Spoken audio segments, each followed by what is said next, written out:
Allahumma kau tawi Allah mawjudun iku mawjud, qadimun turkang qadim, bakiyun turkang kekal, mukhalifun turkang nyulayani, lil khalqi kadue makhluk bil itlaqi kalawan mutlak, wa qaimun lan kang jumeneng dheweke, ghaniyun turkang sugih, wailun turkang tunggal, wa hayyun lan turkang urip, qadirun turkang awasa, muridun turkang ngarep, alimun turkang weruh, alimun bikulisan lan turkang weruh kalawan saban-saban sewiji, samiun turkang ngarungu, basirun turkang ningali, wal mutakalim lan turkang rarasan lahu ikut tetap kadue Allah sifatun utawi sifat sabatun kang pitu tan tadimu kang narima tersusun ya sifatun sabatun.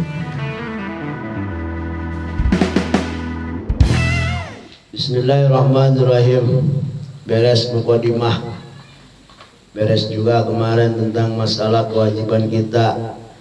Salah satunya bagi orang mukallaf yaitu fa'lam biwujubil ma'rifah, wajib ma'rifat daripada sifat-sifat yang berkaitan kepada Allah, yang mustahil dan juga yang jaiz, daripada 20 sifat bagi Allah. Nanti ada tambahannya, yaitu yang wajib pula nanti berkaitan kepada para Rasulullah dan yang jaiz pula. Ini sifat 20 bagi Allah wajib kita harus mengetahui, dan ini wajibnya wajib aini, wajib per kepala. Tanpa kita mengetahui maka ini yang jadi masalah. Iman kita takutnya tidak dianggap sah atau tidak diterima oleh Allah Subhanahu wa taala. Setelah beres musonif pembukaan, baca bismillah walhamdulillah wassalatu wassalamu ala rasulillah wa ala alihi wa sahbihi wa mawalah, maka lanjutlah kepada permasalahan yang akan diucapkan atau yang akan diceritakan oleh musonif, yaitu Syekh Marzuki dalam kitab Aqidatul Awam Nadom, yaitu fallahu. Fa di sini fa fasihat, fa sebagai jawab yang dikira-kirain aja. Artinya dari tadi kita pembukaan mulu, katanya kita pengen tahu sifat 20 Allah mana, maka dijawab musonif Pak jawab namanya dari pertanyaan yang dikira-kirakan saja atau pertanyaan dalam hati. Dari kemarin kita belum nemu mana sifat yang 20. Sabar kata musonif, langsung dijawab musonif, Allahu mawjudun, Allahu mawjudun qadimun baqim mukhalifun lil khalqi bil itlaqi, yakni idza aradta ma'rifatal isyrina, apabila kau ingin tahu 20 sifat, faqulu laka, maka kata musannif aku akan terangkan bagi kamu, Allahu mawjudun ila akhirnya, sampai akhir daripada baitnya. Allah mawjud, fal wujud amrun iktibariyun yaktabirul muqtabir bidihnihi. Jadi sifat wujud, Allah wujud, ya Allah punya sifat wujud. Tapi kalau kita bicara wujud berarti Allah mawjud. Wujud itu maknanya ada, ya Allah mawjud berarti Allah mawjudnya, Allah yang adanya, yang diadakannya. Artinya gini, Allah punya sifat wujud, maka wujud itu artinya hanya bersifat iktibariyah, yang bersifat hati. Jadi wujudnya Allah bersifat hati, ya, yang diibaratkan dengan hati, yang dikira-kirakan seperti itu. Beda dengan sifat-sifat ma'ani, maknawiyah dan lain sebagainya. Seperti halnya seperti gini, baju. Kita punya baju, ditaruh di kotak lemari, tutup sama kita. Kelihatan nggak baju? Baju kelihatan nggak? Nggak. Tapi ada nggak tuh baju? Wujud nggak tuh baju? Seperti itu halnya. Sifat wujud Allah itu contohnya seperti adanya baju dalam lemari. Nggak kelihatan tapi ada. Gitu. Maka wujud disebutnya sifat nafsiyah. Gitu. Ya. Jadi wujudnya Allah itu wujud dati. Wujud zat Allah Subhanahu wa taala. Sebab inna wujudahu ta'ala lalilatin. Artinya apa wujud Allah? Wujud jati itu. Jadi wujudullah itu wujud jati. Wujud zatnya Allah Subhanahu wa ta'ala. Artinya maknanya apa?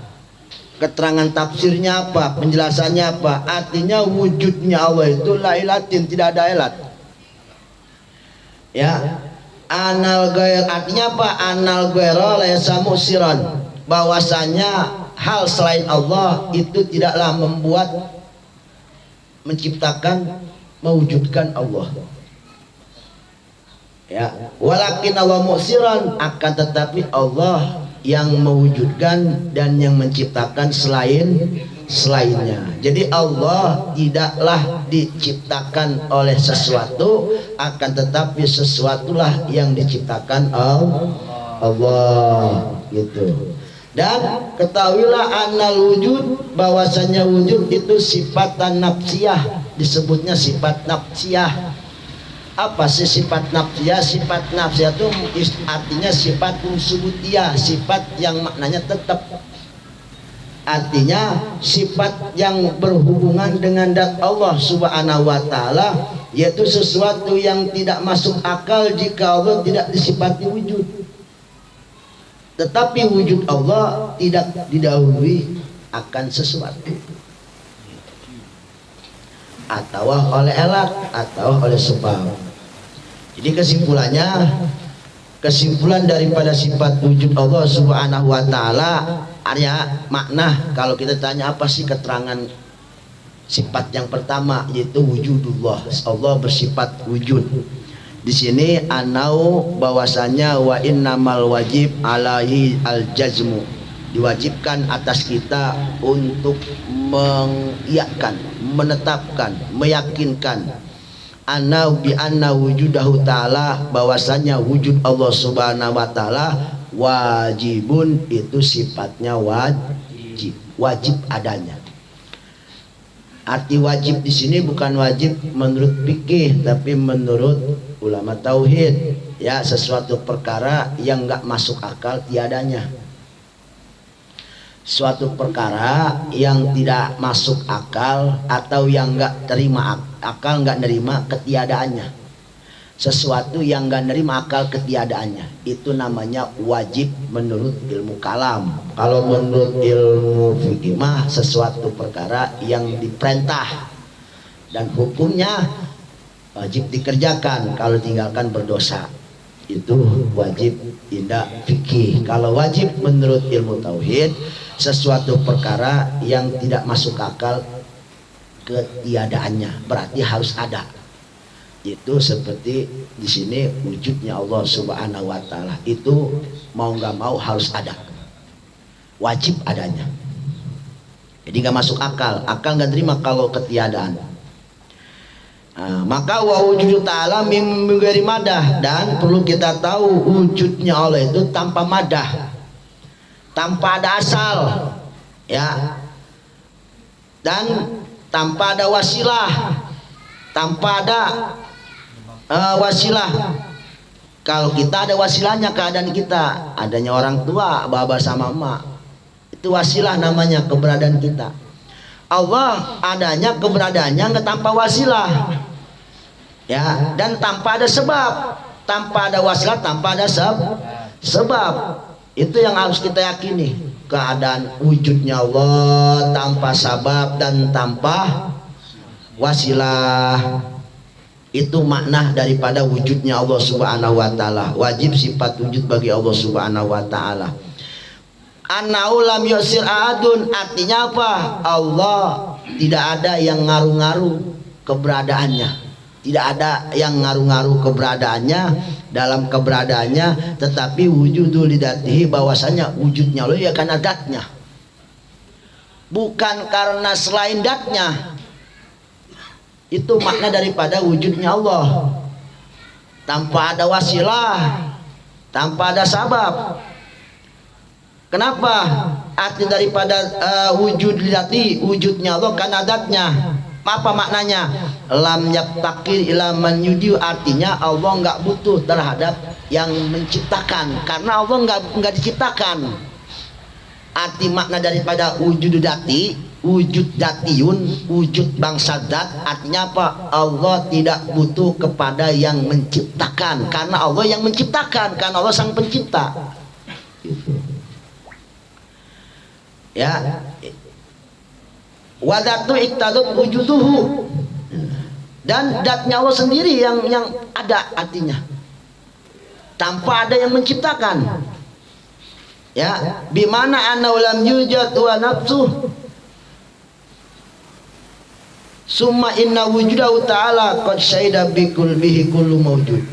Jadi intinya apa? Jadi intinya wujudnya Allah subhanahu wa ta'ala, maknanya apa?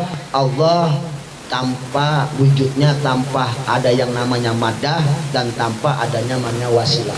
Madah itu maksudnya kalau wasilah namanya sebab, kalau madah alasan, asal, alasan. Ya, kalau wasilah sabab. Cuma kalau seperti keberadaan kita, adanya orang tua itu sabab namanya. Sabab adanya orang tua, adanya anak. Gitu. Wujudnya Allah tidak bisa direka seperti itu, sebab Allah wujudnya wujud datiyun. Kalau kita wujudnya wujud idopiyun atau majajiyun. Nah, qasaida bihi kullu mawjudin fala yunkiru ila man tamisa.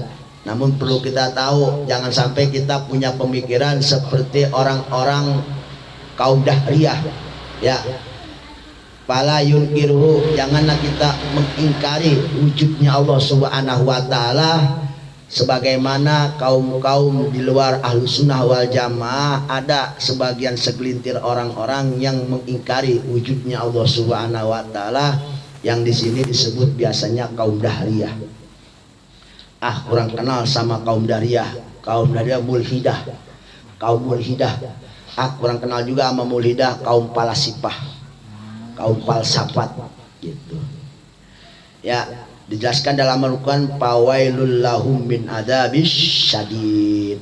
Dijelaskan dalam Quran bahwasanya kaum dahriyah ini sudah dijelaskan diancam oleh Allah neraka wel, dan itu adalah neraka yang sangat sadis, yang sangat dahsyat siksanya.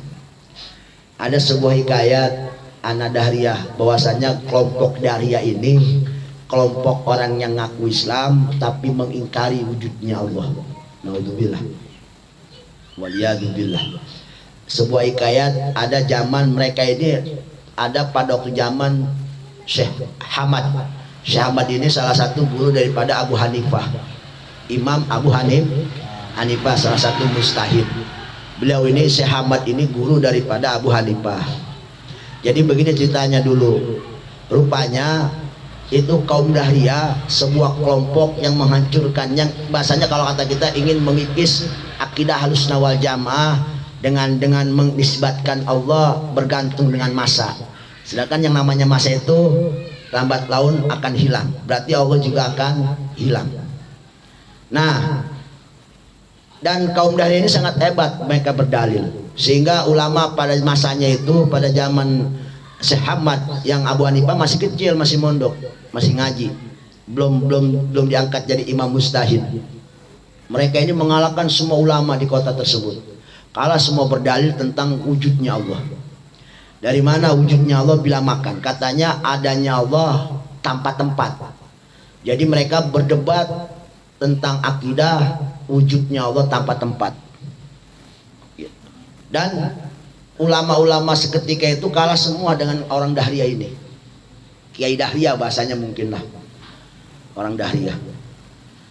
Kemudian dia menantang lagi, waqala, di sini silakan al-baqi min ulamaikum ahadun.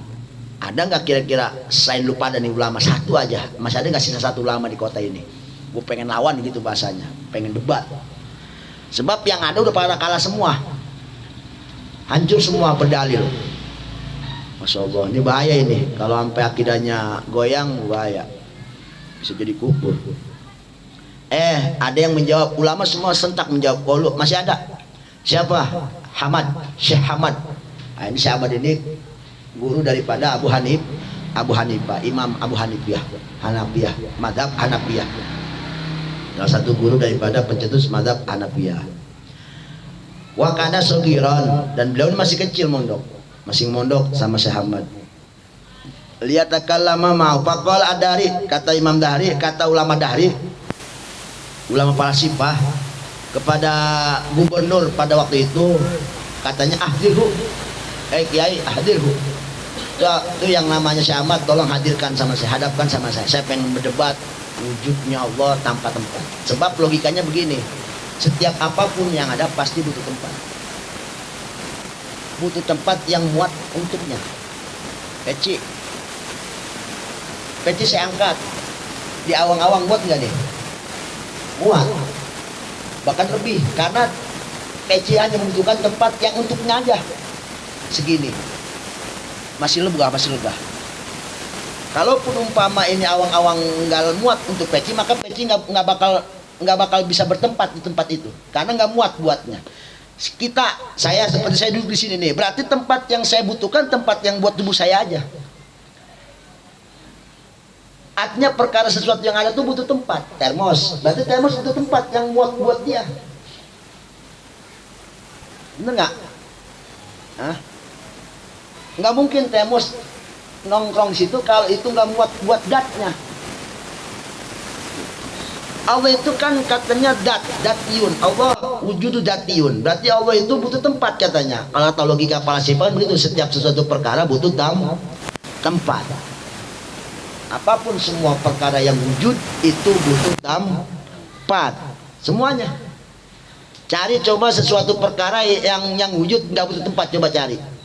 Apa yang nggak ada? Pasti semuanya butuh. HP berapa diameter kotaknya ini? Berarti ini HP dimanapun dia berada, maka dia butuh tempat yang muat buat diameter dia segini. Di kantong apa di mana? Pas letakkan di pojok. Kalau muat dia, berarti itu tempat dia. Dikala dipindahkan ke tempat sesuatu, maka harus yang muat dengan buat dia aja. Sebab ini HP perkara wujud, maka dia butuh tempat dimanapun dia nongkrong, dimanapun dia berada. Sama halnya seperti kita. Nggak mungkin HP nongkrong di tempat sesuatu yang dia nggak muat. Lubang semut, nggak bakal bisa, karena itu tempat lubang semut, rongganya kecil dan nggak muat buat datnya. Artinya intinya begini ya, setiap dat wujud yang wujud itu butuh tempat sesuatu yang muat buat dia, buat datnya. Kayak saya duduk di sini, berarti yang muat buat saya segini. Berarti tempat ini mengkecil karena saya tempatin kekosongannya buat tubuh saya segini. Yang lain, yang ini masih kosong begitu. Itu kata filsafat kan begitu logikanya. Setiap perkara yang ada pasti butuh tempat. Allah ada, berarti Allah butuh Nah, ini perdebatan ini luar biasa sengit. Nah, Imam Muhammad mungkin menganggap orang kayak gini mah nggak usah saya ngelawan kali, pastinya begitu. Iya. Jadi faqala hiluni lailatan, kata, kemudian dikirim surat lah, mungkin dikirim utusan untuk si Ahmad berhadapan dengan orang Dahri ini untuk berdebat masalah akidah. Ini sangat luar biasa, kalau orang yang sembarangan aja mah bisa bahaya, ini bisa nyimpang, bahaya. Si Ahmad mah orang udah gurunya Abu Hanifah, coba bayangin. Abu Hanifah itu salah satu ulama yang mukasafah. Tahu mukasafah? Mukasafah orang yang bisa melihat hal-hal yang rahasia, yang gaib. Makanya beliau ini salah satu mazhab yang mengatakan air mustamal itu gak sah, dianggap suci tapi najis.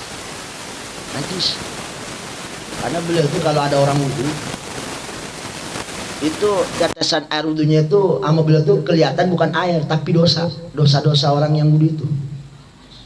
Dosanya kelihatan, kotoran itu kelihatan, bukan air yang kelihatan, kotoran, dosa itu. Entah digambarkannya seperti apa itu dosa yang keluar dari air itu apa. Tergantung dosa, mungkin kalau umpama aja habis dosanya gede, mungkin apa kelihatannya itu babi ngepet, apa-apa kelihatannya itu air. Ya, itu Abu Hanifah. Abu Hanifah salah satu ulama, Masya Allah luar biasa. Muka siapa Allah berikan pada beliau. Dan beliau ini salah satu orang yang bisa mengitibar mimpi, semimpi apapun beliau bisa mengitibar. Itu hebatnya beliau. Padahal waktu itu beliau mondok sama Syekh Ahmad masih kecil, sogiron. Masih kecil, ya paling banter umur 10 tahun, 15 tahun ke bawah atau 15 tahun. Masih kecil orangnya. Sogiron masih kecil. Itu jadi beliau itu punya muka syafa, mata batin luar biasa diberikan oleh Allah Subhanahu wa taala. Maka kalau ada orang wudu, dilihat sama beliau, umpamanya orang habis judi, dia wudu. Itu dosa judinya kelihatan, lagi ada air wudunya tuh pada jatuh. Maka seketika juga beliau tegur tuh sama yang wudu, "Bang, taubat dari judi." Gitu. Jadi beliau bisa ngeliat kesalahan orang dari wudunya.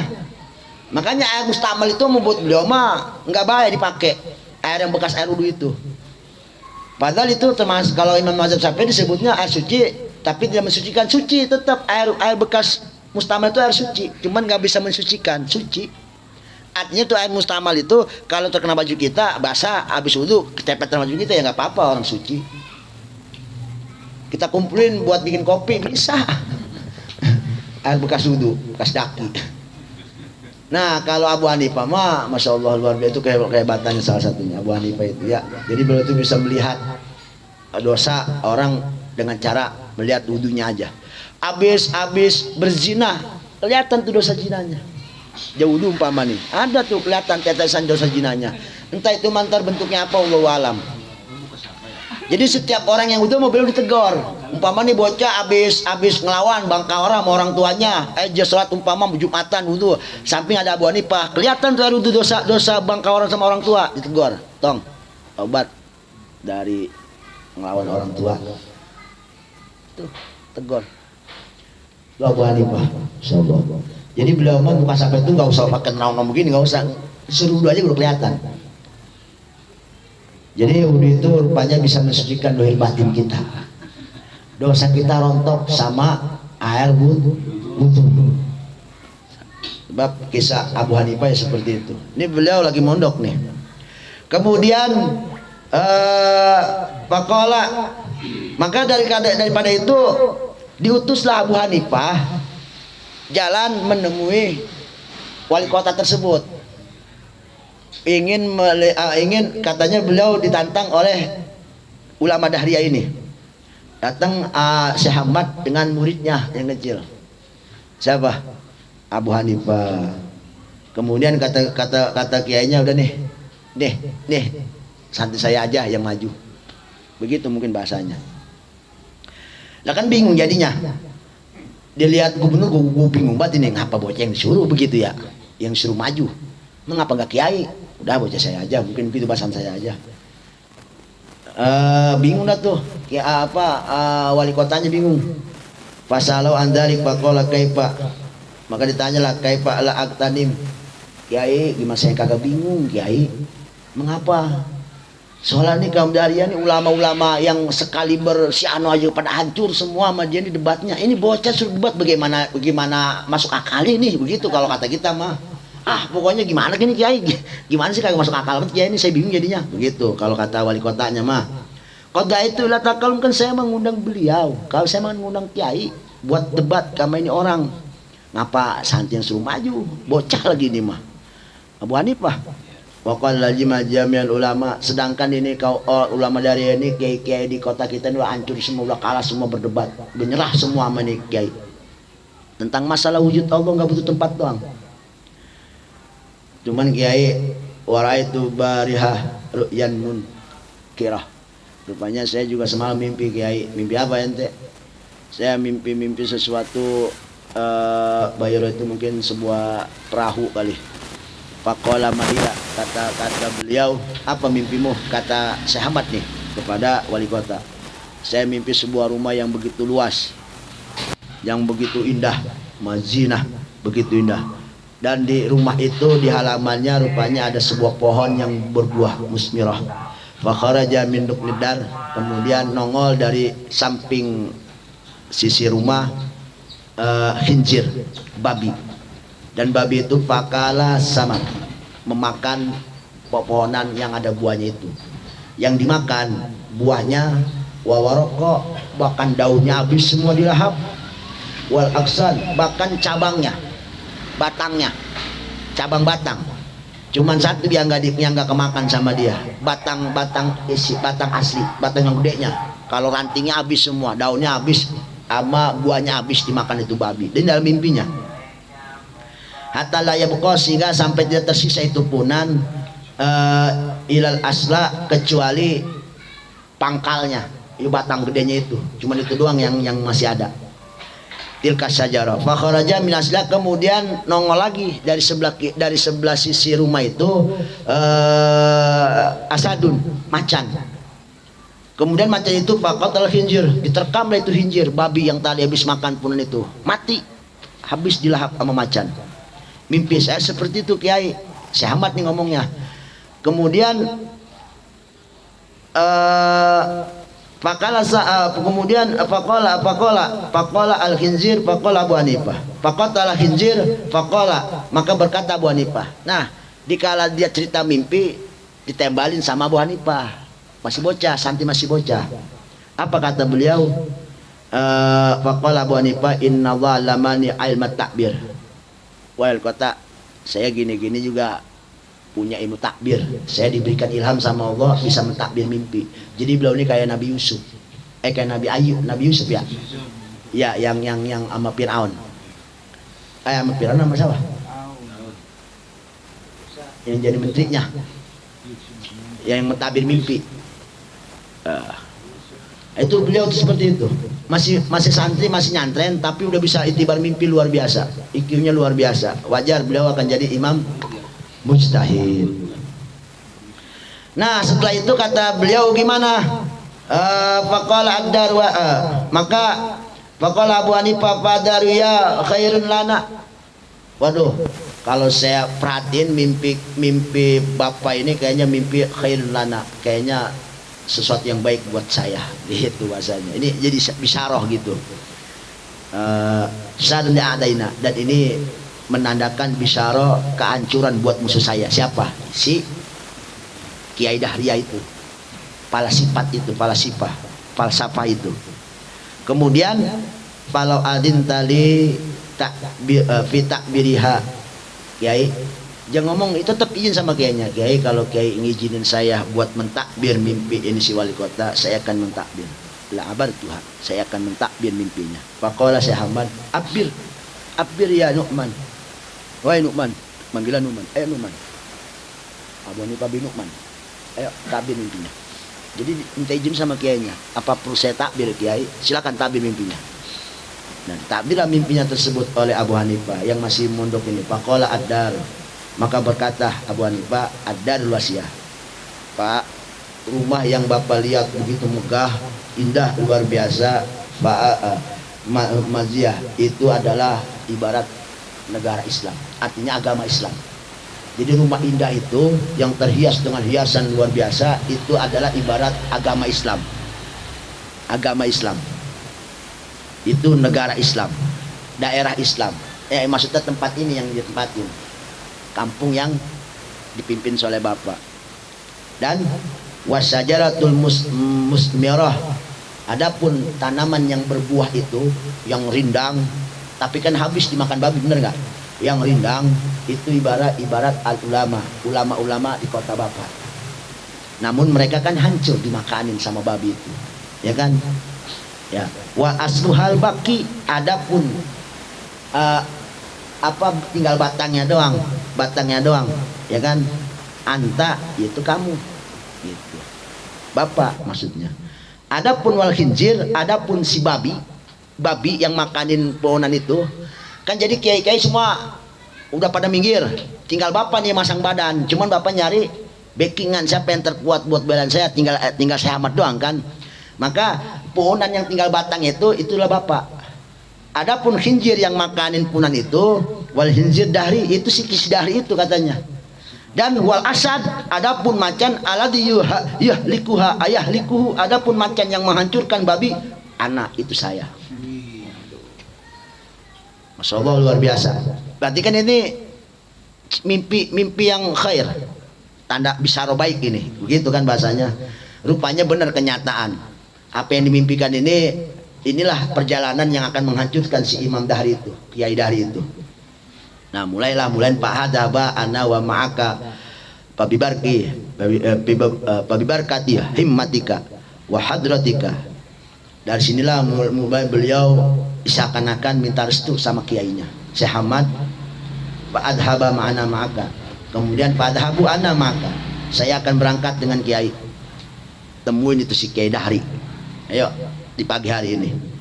Pabibarkati himmatika, dan dengan keberkahan himmahmu wahai kiai, wa hadratika, dan kehadiranmu wahai kiai, atakallamu ma'ah, saya akan sungguh-sungguh berbicara dengan itu si kaum si Dahri ya, wa alzamuhu fafariyahaman, mak saya akan menghancurkan dia gitu.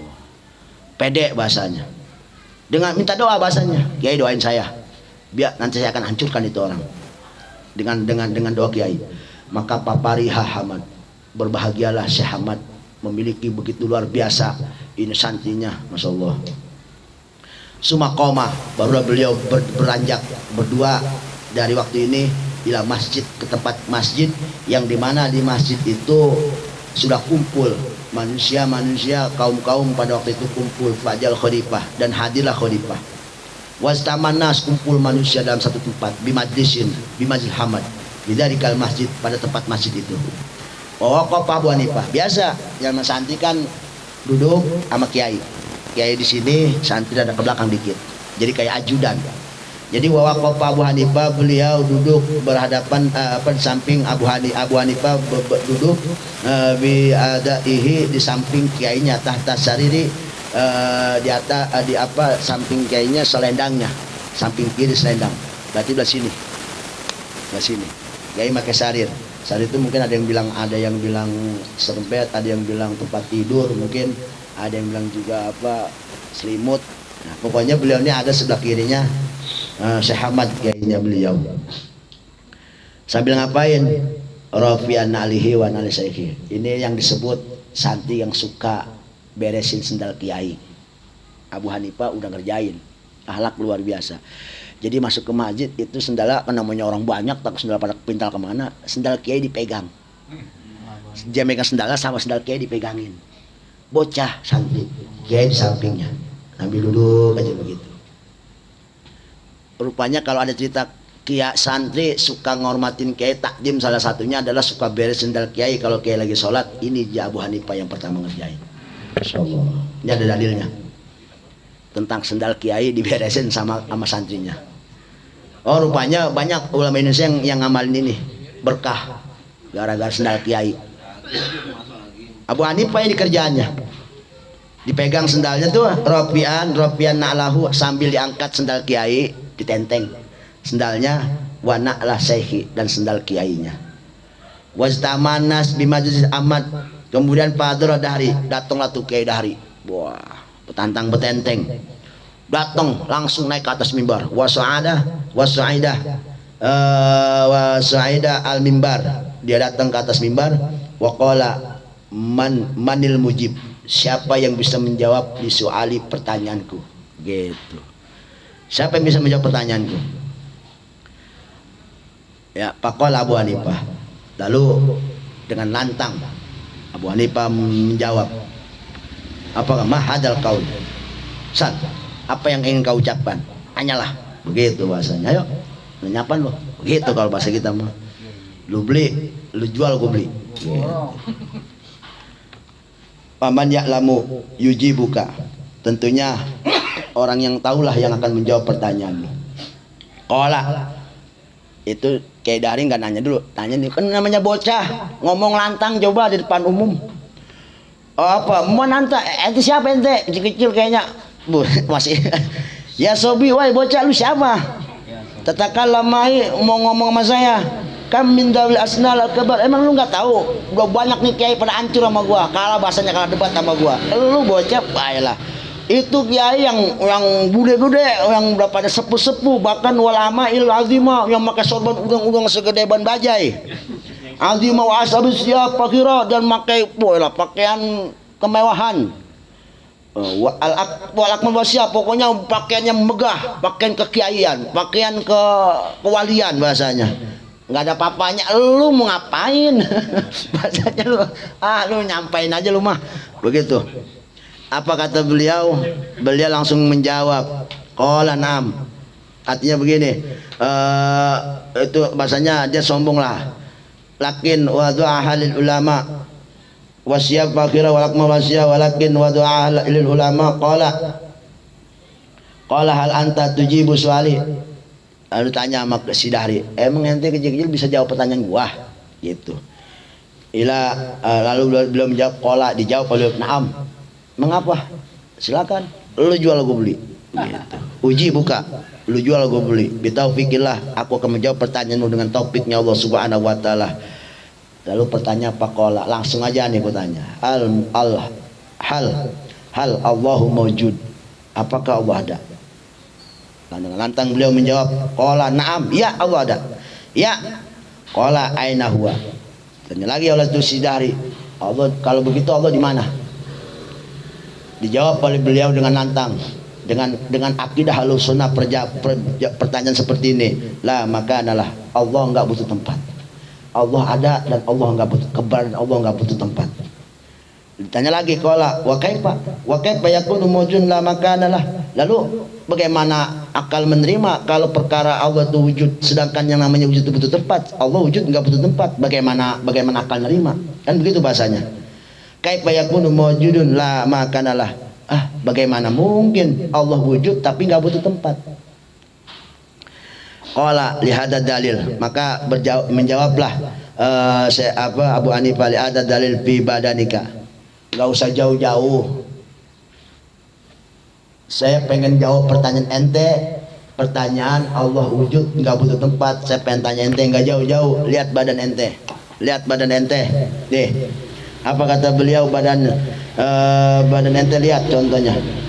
Qala lihada dalil fi badanika. Qala mahwa. Qala mahwa. Qala hal fi jasadika. Ini badan ya. Apakah di jasad kamu ada ruh? Ada? Qala na'am, ya ada ruh, badan saya ada ruh. Qala aina ruhika? Aina ruhuka? Di mana roh kamu? Roh kamu ada? Ada. Saya pengen tanya, di mana ruh kamu? Wirasika, apakah di kepala kamu? Ampibat nikah atau ada di perut kamu? Bi'alaha apa di atas, apa ada di bawah kamu? Batahayya Dahri, bingung si Dahri. Iya, gue punya ruh gue ada, tapi di mana? Begitu bahasanya. Jawab. Jadi ditanya balik.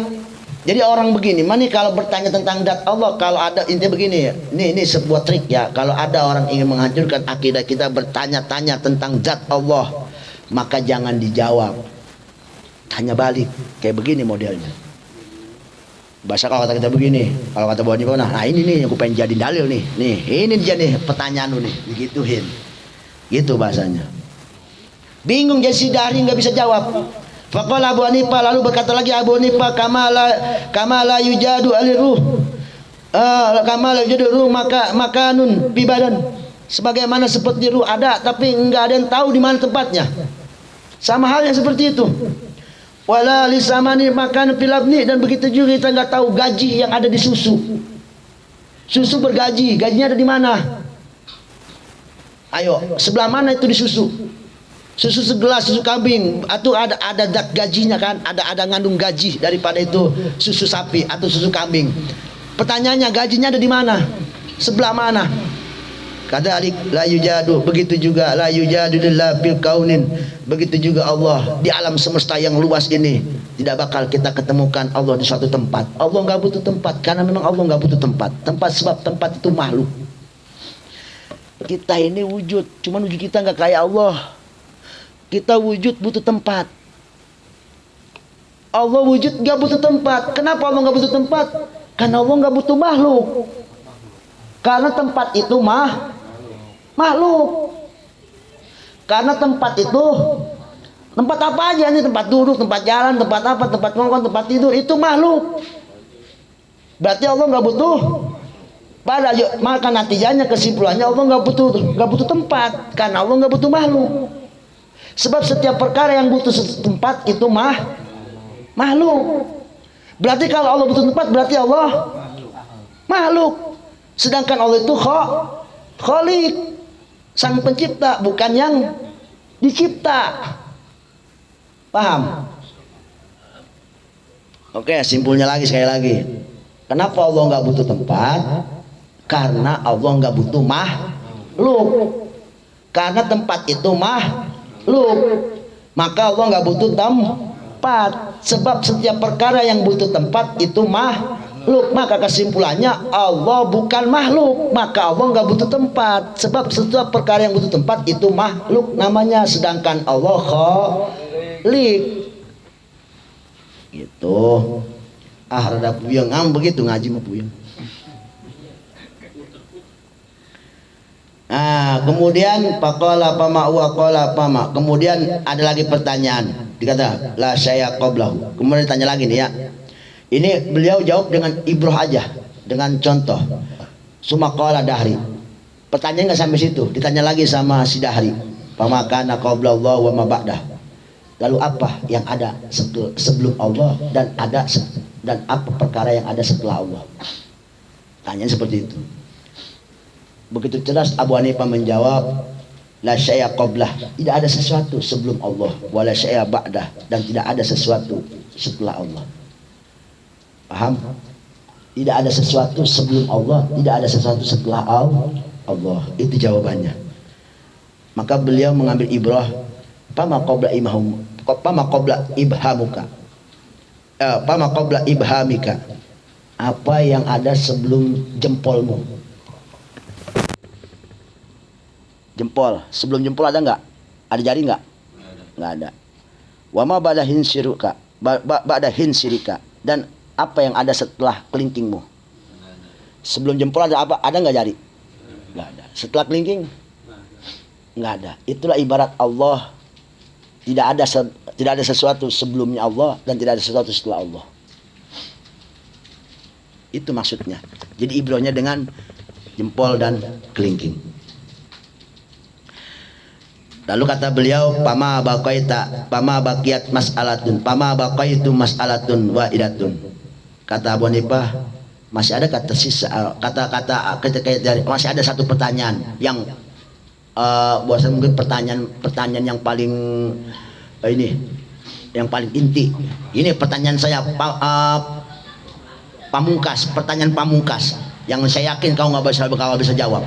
Mungkin itu bahasanya pede nih Imam Kiai Dari. Kalau baik itu mas'alatan waidatan. Saya masih ada satu pertanyaan pamungkas. Saya yakin kamu gak bakal bisa jawab. Qala ajibu anha. Tenang aja gue jawab. Begitu bahasanya. Ajibu anha.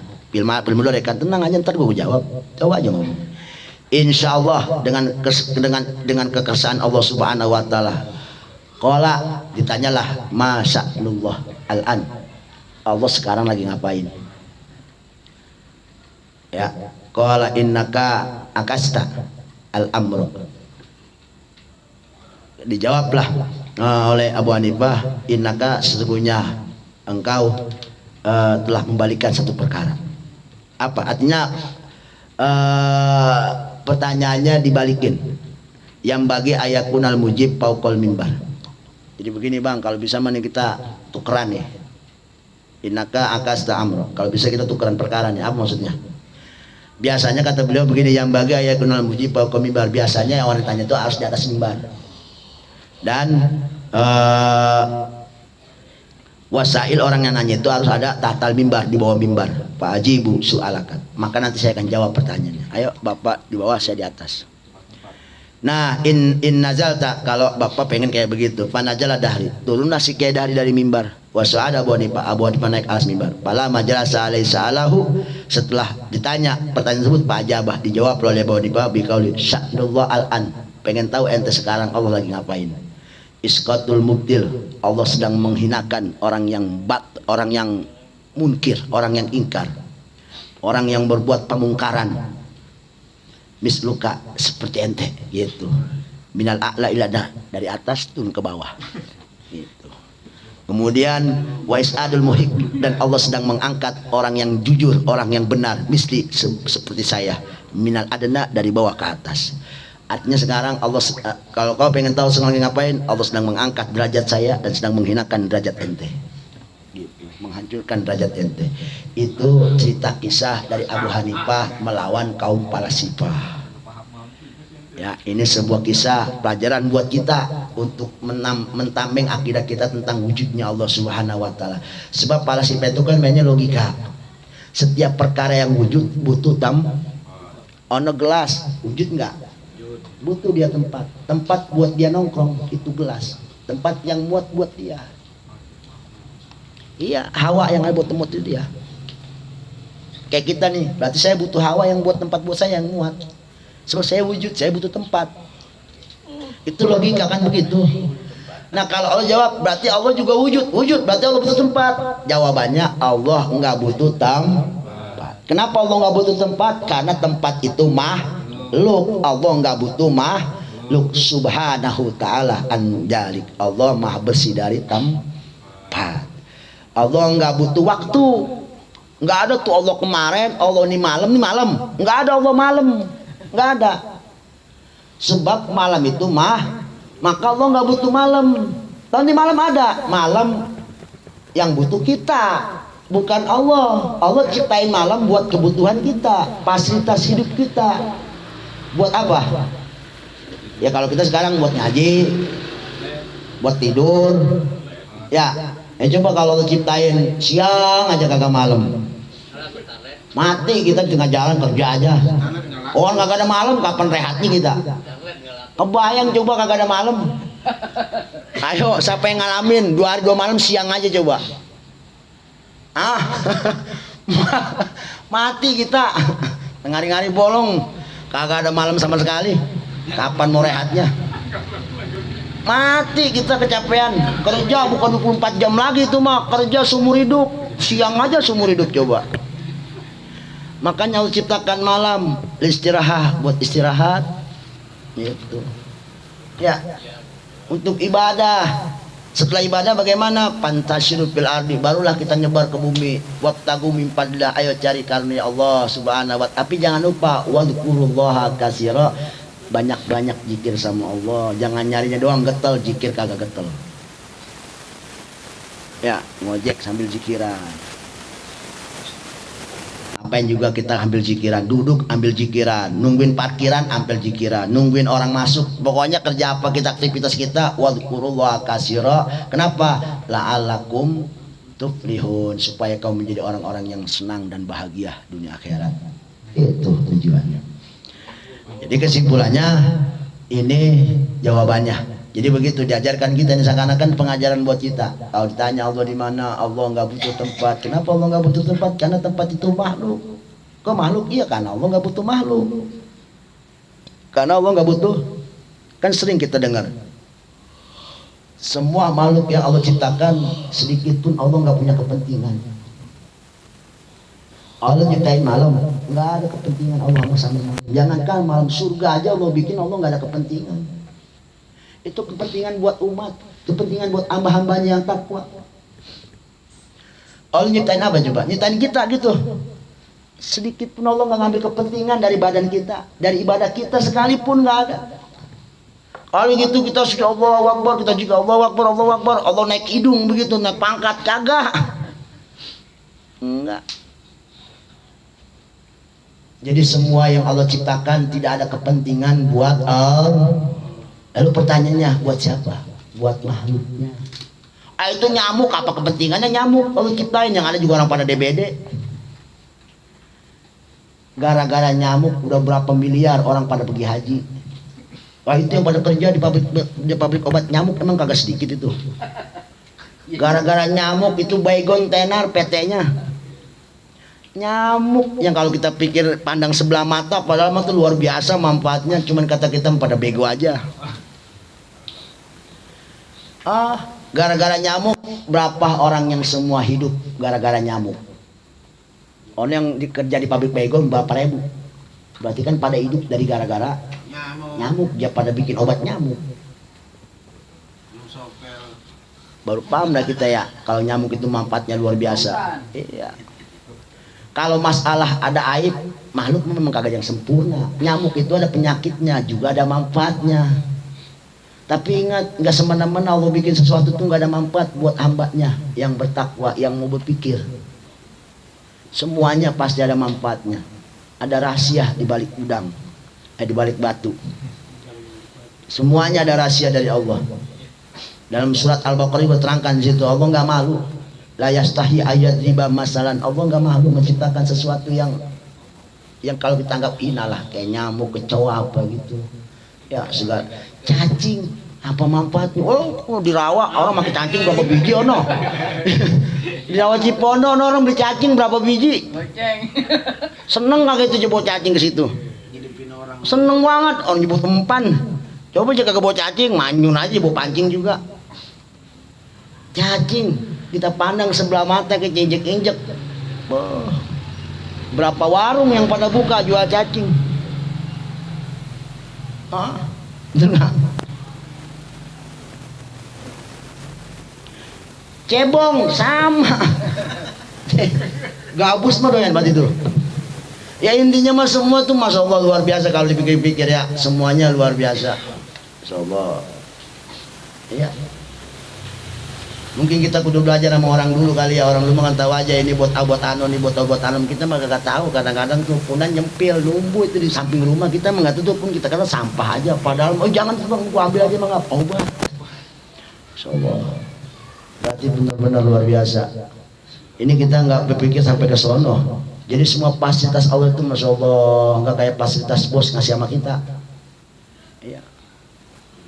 Kalau Allah ngasih fasilitas seumur hidup gratis, udara gratis. Bayang coba kalau udara bayar, udara setabung berapa setabung? 100.000 habis, bayar lagi 100.000. Ini kita ngirim udara Allah dari mulai orok sampai kayak gini udah berapa tabung? Bayar gitu, kena pajak sama Allah. Enggak. Maha Rahman Rahmi Allah itu masya Allah. Kita yakin semakin banyak kita bertafakur akan semakin banyak kita bersyukur kepada Allah Subhanahu wa taala. Ya. Dengan perkara yang mulia, perkara yang mengajak kapan kita masalah itu luar biasa. Hikmah di balik itu semua. Jadi intinya kenapa kita menganggap semua itu hal yang buruk, tidak pernah memandang suatu hal yang baik, ya karena kita tertutup akan hikmah yang Allah berikan kepada kita. Jadi kita hikmah kita terlalu rendah, basiroh kita tertutup, basiroh mata batin kita tertutup akan kehebatan Allah Ar-Rahman dan Rahim Allah Subhanahu wa taala. Ini dari sifat wujud. Jadi kesimpulannya di sini diterangkan bahwasanya ulama tauhid mewajibkan kepada kita yaitu al-jazm, memantapkan di hati bi anna wujudahu ta'ala wajibun, bahwasanya wujudnya Allah adalah wajib adanya, ya. Wa wujud ta'ala min ghairi madah, dan kita kalau perlu tahu wujudnya Allah tanpa ada sesuatu sabab dan tanpa ada sesuatu madah, artinya asal. Kayak kita ada asalnya kan, ada susunannya kan kita mah.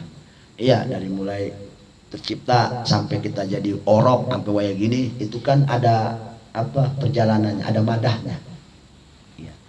Dari tanah jadi mani terus begitu produksinya. Nah, ini Allah. Jadi kesimpulannya kalau ditanya di mana kalau Allah wujud, yang namanya perkara wujud itu perkara yang ada itu pasti butuh tempat, dan Allah nggak butuh tempat. Sebagaimana kaum Dahriyah mengingkari akan Allah tidak butuh tempat. Ini nggak jauh beda dengan kaum Falasifah, dan mungkin orang sebelah juga mengatakan Allah istawa alal arsy, Allah bersemayam di atas aras. Ini juga bahaya. Atau sering kita ngomong, saya mah gimana yang di atas aja. Di atas mana? Iya, saya mah gimana yang di atas. Nah, kalau ngomong yang di atas Ahlus Sunnah wal Jamaah, insya Allah itu tafsirannya beres aja. Saya yakin kalau model-model orang roktok saya gimana yang di atas, apalagi ngomong-ngomong lagi ngomong saya mah gimana yang di atas, saya yakin pasti ngomongnya benar, nggak bohong. Yang di atas maksudnya bagaimana Allah yang di atas segala-galanya. Tapi kalau orang sono mungkin Allah gimana yang di atas, Allah di atas langit kali. Ini yang salah. Ya, tapi kalau saya mah gimana yang di atas tergantung hati. Kalau itu yang ngomong Ahlus Sunnah wal Jamaah, insya Allah itu termasuk akidah yang lurus, nggak bakal menyimpang. Walaupun bicara di atas, cuman ada kata yang dibuang di atas segala-galanya. Siapa yang atas segala-galanya? Allah Subhanahu wa Ta'ala. Jadi tergantung kita mentakwilnya sebagaimana pentakwilan daripada pemikiran-pemikiran Ahlus Sunnah wal Jamaah dalam hal ini akidah yaitu Imam Asy'ari dan Imam Maturidiyah. Gitu ya, paham ini ya? Ya, jadi sifat wujud Allah berarti wajib adanya. Kita wajib meyakinkan sampai sini. Ini baru satu sifatnya. Banyak kan sifatnya, baru satu kan 20 yang wajib. Belum ntar yang mustahil dan lain sebagainya. Udah satu aja dulu ya. Jadi gitu masalahnya. Ingat-ingat nih ya. Mudah-mudahan kita termasuk orang-orang yang dijaga akidah dari Allah oleh Allah Subhanahu wa Ta'ala, dari akidah-akidah, keyakinan-keyakinan, pemikiran-pemikiran yang bisa menyimpang daripada pendapat-pendapat kiai-kiai kita salafun saleh Ahlus Sunnah wal Jamaah. Memang secara kasat mata itu ucapan kayak benar padahal salah. Hati-hati. Apalagi kalau udah ngomong masalah Allah, awas ya. Mungkin kalau ngomong masalah politik, masa bodoh udah ngalor ngidul. Tapi kalau udah ngomong ini ke Allah, ini harus kita pikir-pikir lagi cara bicaranya. Jangan sembarangan kayak orang ngomong Quran, qala Nabi fil Quran, kan goblok itu omongan. Iya.